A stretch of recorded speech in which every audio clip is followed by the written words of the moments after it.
Dominicains au Rwanda. 5e dimanche du temps ordinaire. L'attitude du chrétien face aux souffrances et aux malheurs. Bien-aimés du Seigneur, les textes sacrés de ce 5e dimanche du temps ordinaire tournent notre regard vers la problématique de la souffrance et de l'attitude que nous croyons devrions avoir face à toute situation de malheur et de misère humaine.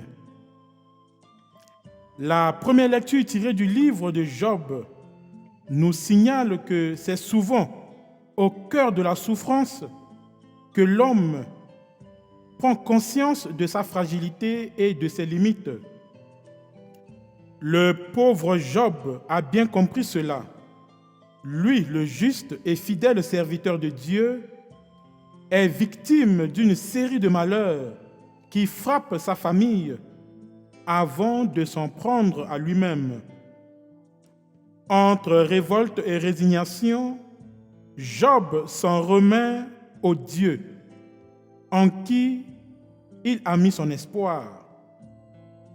Souviens-toi, Seigneur, ma vie n'est que souffle, dit-il. Job nous rappelle que la vie de l'homme sur la terre est vraiment une corvée. Puis, il s'en remet aux décisions insondables du Tout-Puissant et Omniscient Dieu. Oui, s'en remettre à Dieu avec confiance et sans résignation est tout ce que nous croyons devrions faire face à certaines souffrances inéluctables, insupportables et souvent injustes. Comment accueillons-nous nos épreuves et nos malheurs? En tant que chrétiens, quel genre de discours soutenons-nous face aux souffrances mystérieuses?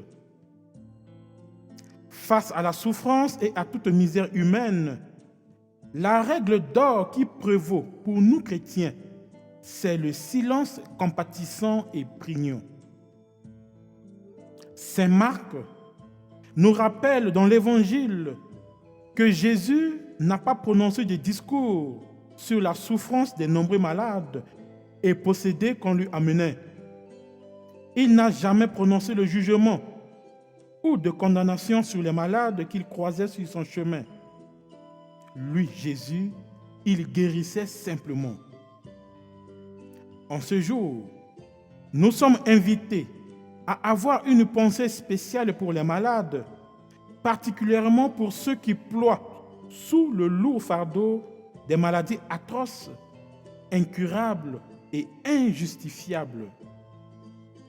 En face de la souffrance de nos frères et sœurs, une seule question doit nous habiter. Comment anéantir la souffrance? Comment aider nos malades à porter leur souffrance?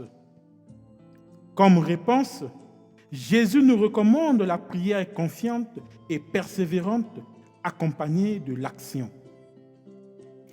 L'évangile d'aujourd'hui nous dit qu'au petit matin, Jésus se rendit dans un lieu désert et là il priait. Et le soir venu, après le coucher du soleil, on lui amenait tous ceux qui étaient atteints d'un mal ou possédés par des démons. Il guérit beaucoup de gens atteints de toutes sortes de maladies et il expulsait beaucoup de démons. Si seulement nous pouvions être convaincus qu'aucune souffrance, aucune force occulte ou oppressante ne peut résister face à la puissance du Christ. Apprenons donc à prier sans cesse avec foi et à apporter sans cesse à Jésus toutes les misères de notre monde. Ainsi, face à toute souffrance et à toute épreuve, il y a une prière efficace qui, à coup sûr, peut nous aider à ne pas sombrer dans le désespoir.